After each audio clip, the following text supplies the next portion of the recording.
Okay, this is an example here that's going to take you through everything in chapter 10 from beginning to end. So if you can do all of this, then you are in good shape. So the idea here is Lucy is a very intelligent and industrious 8-year-old who has a very successful lemonade stand here. And she realized that there seemed to be a correlation between the temperature outdoors and her sales. So she started keeping a record where here's the temperature and this is like sales, let's say in dollars. And so she was thinking, there seems to be a correlation, and she wanted to know how strong the correlation was. And if it was a strong correlation, she thought she could determine the regression line and use that to predict what her sales would be given the temperature. So that way she could wake up in the morning, look at the thermometer, and predict what her sales would be, and then decide whether or not she wanted to open her Kool-Aid stand that day. Like I said, a very smart little 8-year-old.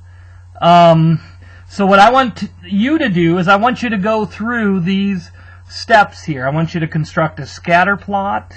I want you to calculate R and then test the correlation at alpha equals 0.05. Determine, and for this one, go ahead and write out the steps of the hypothesis test. Then I want you to determine the regression line, if appropriate, and then predict what the sales is going to be when the temperature is 85 degrees. So what I'll do is I'll have you pause the video and then try your best at that, and then when you're done, resume the video and I'll work through this and you can check your work and see how you did.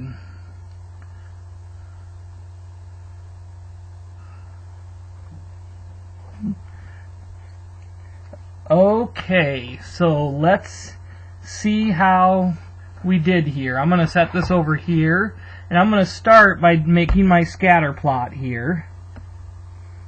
So this is question 1. And the temperatures start at 72 degrees. So I'm going to make like a little cut mark here, and then maybe start at 70, 75, 80, 85, 90, and that should be good. These are the temps. And this is the sales. The sales goes up to 25. So maybe I'll do 5, 10, 15, 20, 25.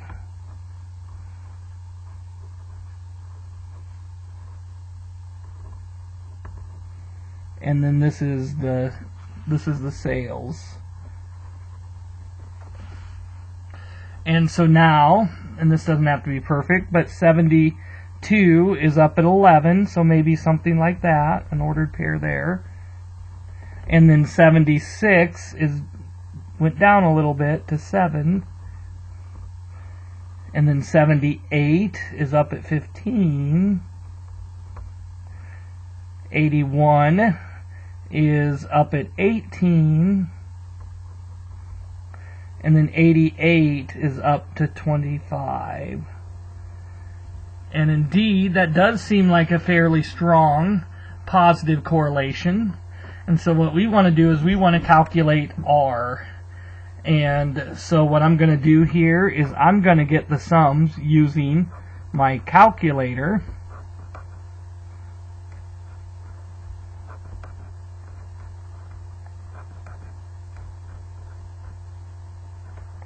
So it looks like my N is 5. And then I'm going to put the data in my calculator. So clear everything.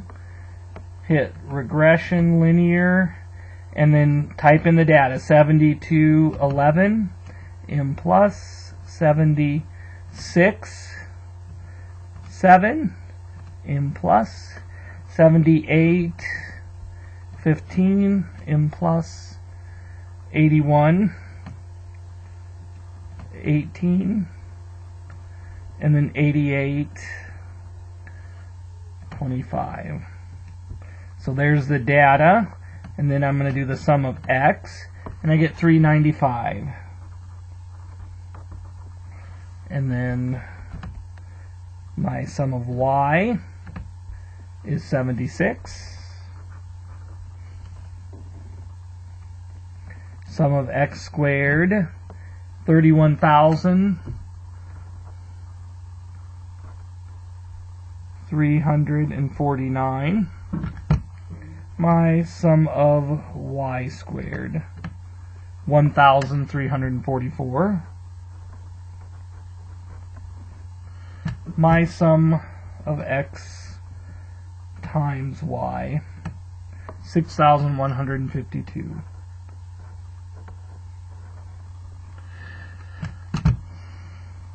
Okay, now I'm going to calculate SSX, SSY, and SSXY.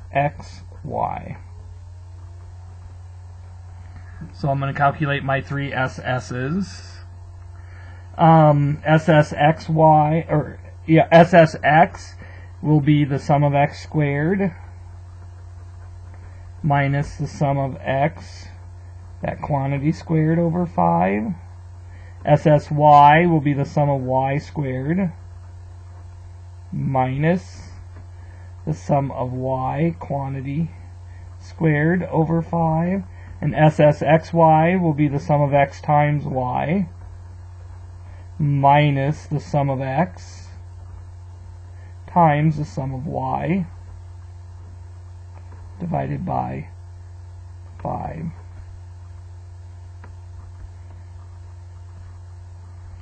Okay, so 31,349 minus 395 squared divided by 5. And I get 144. So 1,344 minus 76 squared divided by 5. And I get 188.8. And then 6,152 minus 395 times 76 divided by 5. And I get 148. Okay. And now we can put these together to find R. So R is the 148 divided by the square root of 144 times 188.8. And this should give me my R.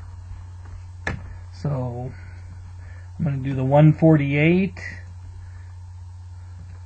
divided by the square root, in parentheses, 144 times 188.8. And I get 0.898 if I round to 3 decimal places. 898. Okay, so that's a fairly strong positive correlation there. So let's test that and see if there's enough evidence. We're going to test at alpha equals 0.05, right? So my null hypothesis is just going to say there is no correlation, rho is equal to 0. And my alternative is going to be no, there is a correlation, rho is not equal to 0. And now I'm going to determine my rejection region, shade the two tails. Alpha is 0.05, my degree of freedom is 5 minus 2, which is 3. And so I'm going to go to my table. I'm going to do 0.05, 3 degrees of freedom, and I have 0.878 for these critical values. 0.878, negative 0.878, and this actually lies in this rejection region up here. Okay, so step 3, my R is 0.898. So that's your test statistic. And then step 4, I'm going to reject H naught. And then step 5, there is enough evidence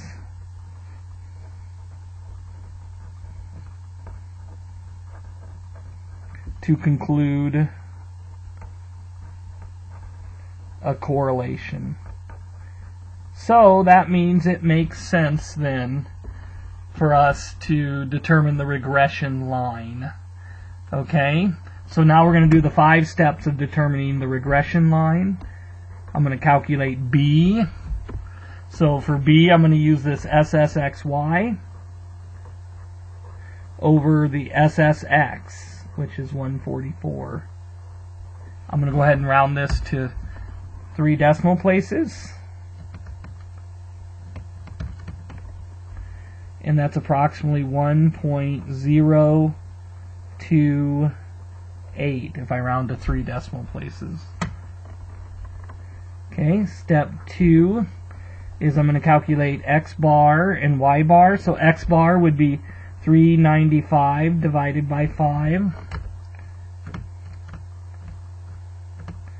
And that is 79. So that's like your average temperature.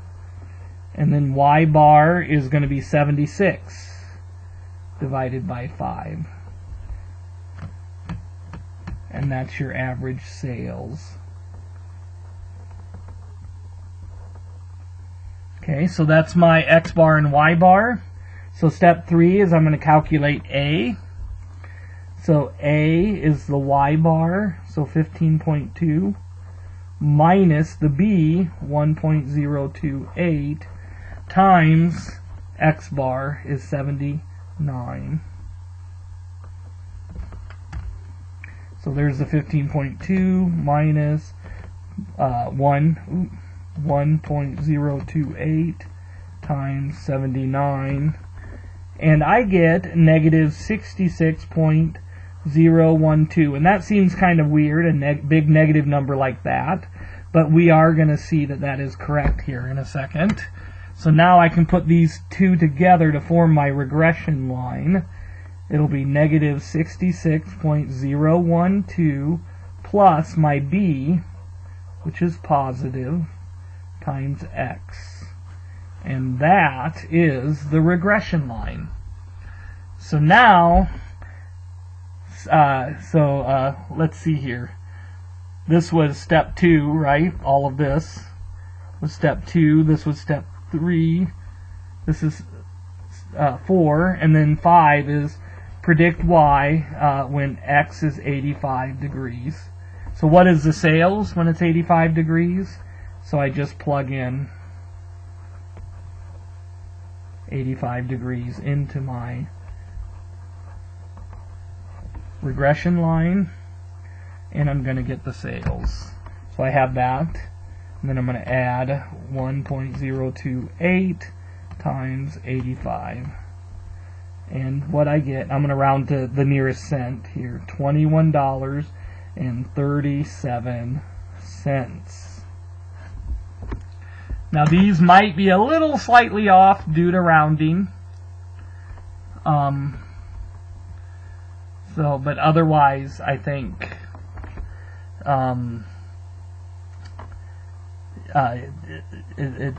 this looks good. So this is everything from Chapter 10, all wrapped up together in one problem. One thing I wanted to look at was this number here, because when you look at this, it doesn't seem like this line is going to intersect at negative 66, right?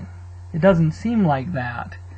But the thing you got to notice here is that there's a cut mark, and so the real origin is like way over here, and so this line's going to keep going down, and it is going to intersect down there at negative 66.